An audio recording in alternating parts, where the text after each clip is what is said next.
Living Local Carolina with Katie Turner. Local trends, shopping, dining, and more. This is Living Local Carolina. Welcome back to Living Local Carolina. Today I'm joined by Dr. Anthony Thompson. How are you doing? Doing quite well, Katie. And yourself? I'm doing wonderful. First of all, we got the name came from Ephesians, 2nd chapter.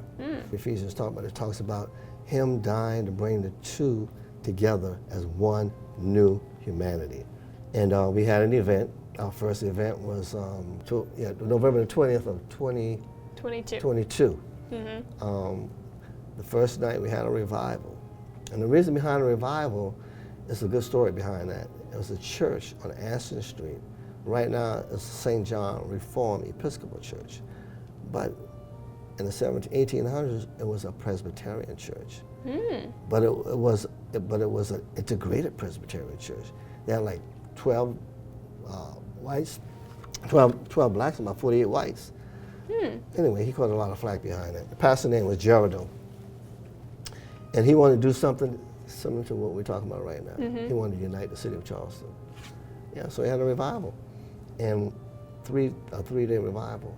And on that third night, it describes him preaching like a shock of electricity with the Holy Spirit, of course. And when that Spirit hit him, it changed everything. Because the very next day, you hear what I'm saying? The very next day, every church in Charleston increased their membership. Every church increased their membership. Yeah, it's a written fact. That is crazy. It's a written fact, yeah. And then what happened was, it was like the Spirit hit and just kept on going. As far as on the East Coast, from Charleston all the way to New York, over 1 million people got saved from that revival. And so the next day we went to 7 different landmarks in the city of Charleston. One of the landmarks was the Battery. White Point Gardens? White Point Garden. Because that's the place where a lot of brothers fought brothers. Well, like 600,000 soldiers died right there in that spot. So that was a spot of hostility, you know. So we went there to pray, and it was over having slaves. You know what I mean? So we prayed there that God would, change their hearts. You can't change what happened, Of course. but He can change the hearts of the people today, so that they will no longer perpetuate the hostility that took place there. Instead of hostility, let's talk about some peace. Then we went from there to Four Corners of Law, the same thing. You're talking about Four Corners of Law where all these beautiful buildings were basically built, you understand, on the backs of slaves. Yeah. Free labor, which was an injustice. Then we went to the Exchange Building where, pretty much where the slaves came in at, praying about what happened there. Then we marched to the United States Customs House, of course, where the money came in from the transatlantic slave trade, and the Caribbean barons, who profited off of slavery. And then, of course, we went back to St. John's. Then we marched to Emmanuel, and you know what happened there. Then we marched to Marion Square. That's where we ended the march. Marion Square was the pinnacle point where everybody had the opportunity to express acts of penance, for the next event. Yeah, and so pretty much that's what it consisted of. Powerful day. Yeah, powerful day. We had people to join in, with us along the way.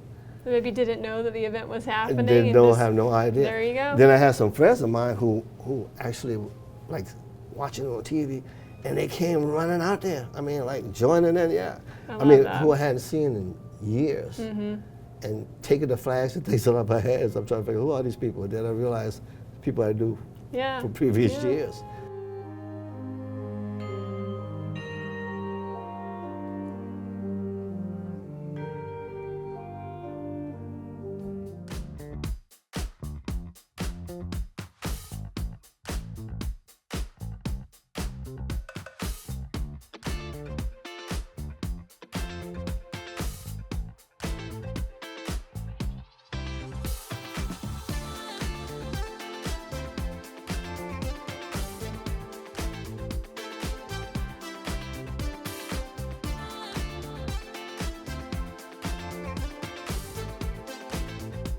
We'll be back right after this break with more Living Local Carolina.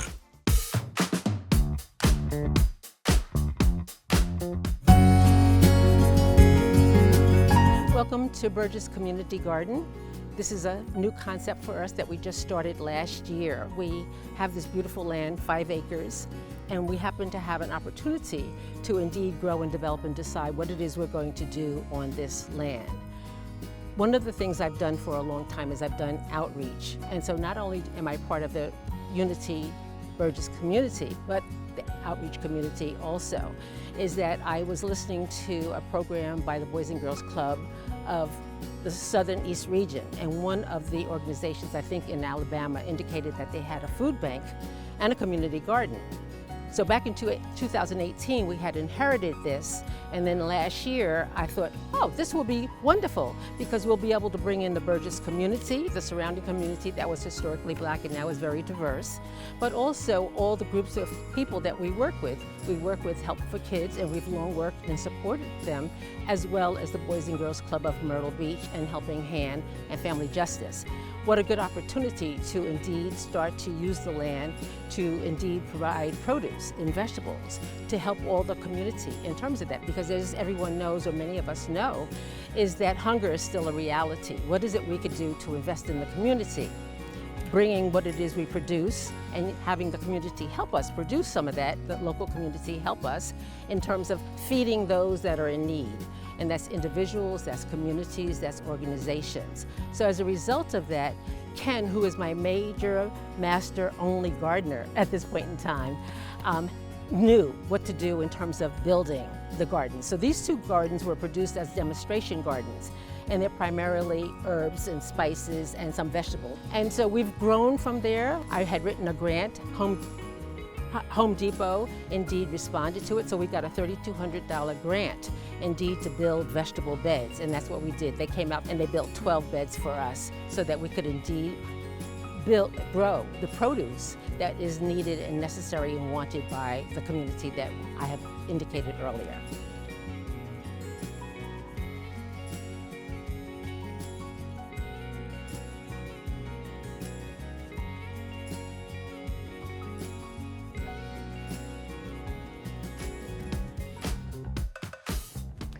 Well, today I am joined by Cecile Walks Peace, an author. I am so happy to talk to you today. How are you doing? Same here. I'm great. I'm blessed. Thank you for having me. Well, this is such a treat. We're going to be talking about your book, Gigi's Gems, that you just released this year. This was a huge deal. Yes, ma'am. Yes, it was. Tell me, there's a story behind this. There's a story behind Gigi's Gems. Gigi's Gems is loosely based on my mom, Irma Walks, and her bout with dementia. So the story, Gigi's Gems, is a children's picture book, beautifully illustrated by Cameron Wilson, and it's about 3 children and their great-grandmother, their queen, Gigi. I love it, I love it. So tell me, what was your inspiration to start writing this book? You've been an author for quite some time, right? I have. So I've done some ghost writing on a few projects, both here and also on the continent of Africa with some friends. And now it's just an opportunity for me to release Gigi's Gems, pretty much to just tell the story of how dementia is affecting our family, to allow our children to have an opportunity to talk about some tough topics. Tough topics that you illustrate and talk about beautifully, but tell me, how do you make that palatable for children? So one of the things about children is that if you give them the opportunity to understand, if I can understand it, then with my teaching background, I've been able to teach them how to understand tough topics. So oftentimes it's just an opportunity to empower them, and in this particular story, the children are trying to unlock Gigi's memories. And they find that they have to dig a little bit deeper than just on the surface of Gigi's favorite times with them. And it's the youngest one that finds the key to unlock those memories. Oh, yes. Very interesting. All right, so tell me, for anyone who wants to read this book, where can they purchase it? They can purchase this book, Target, Amazon. It's purchased online. It's also at Black Sugar and Spice Books. It was picked up as well there. And so it's an online purchase. And if people want to stay, with you while you write more books in the future, social media? Yes, social media. Find me on IG as well as on our website, walksinpeace.com.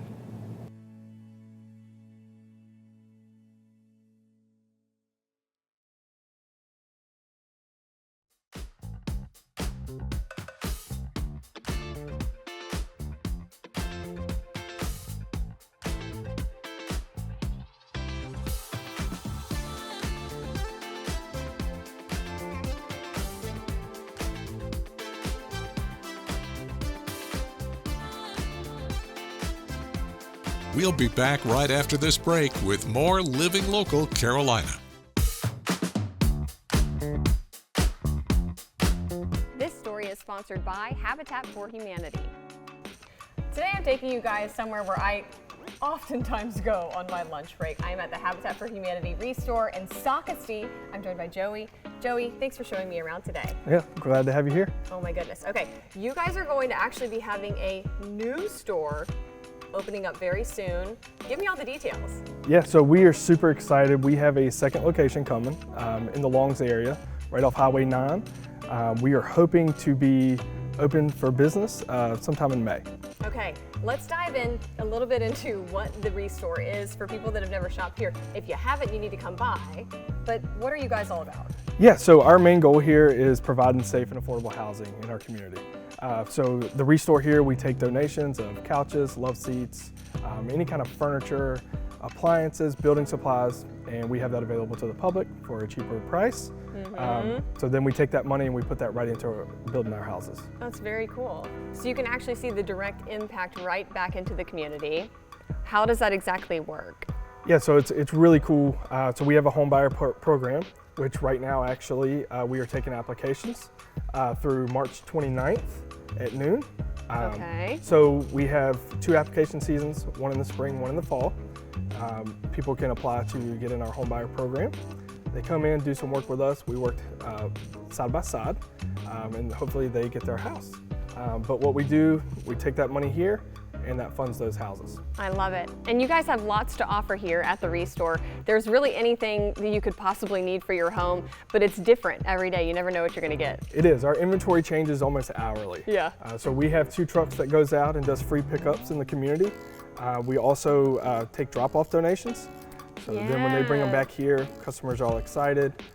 And it really does almost change hourly. So for this new location, you guys are taking donations.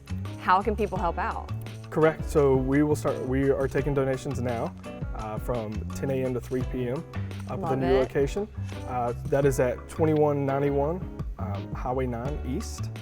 You can't miss us. We don't have a sign on the building yet, but it will be there in a couple weeks. There is a sign out front though. Okay. But yeah, you can certainly drop off donations there, and we'll be glad to help you out and still get your tax deductible receipt.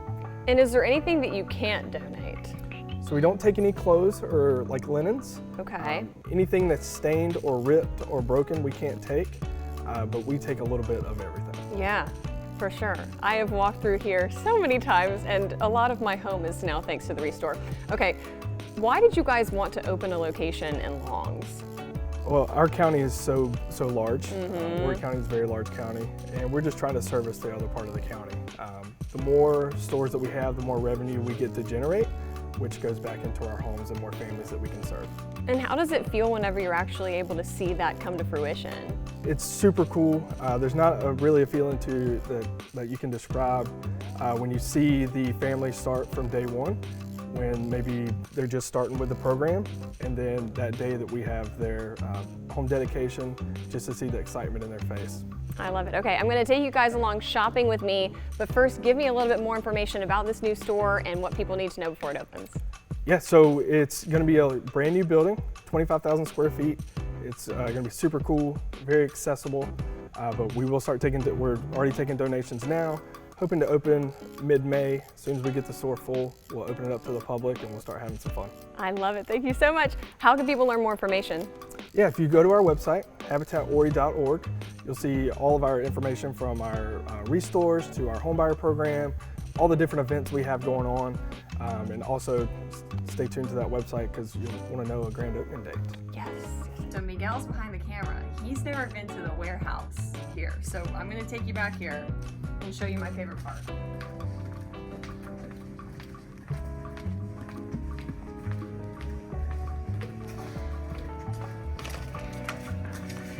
The director's chair. I really love this. This is very cute.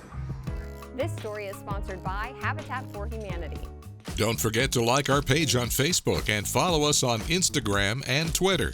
How to use the QR code. Just open the camera app on your smartphone, iPad, or tablet. Point your device at the QR code so the QR code appears on your screen. Your device will recognize the QR code and show you a notification. Click that notification and you'll come to our website.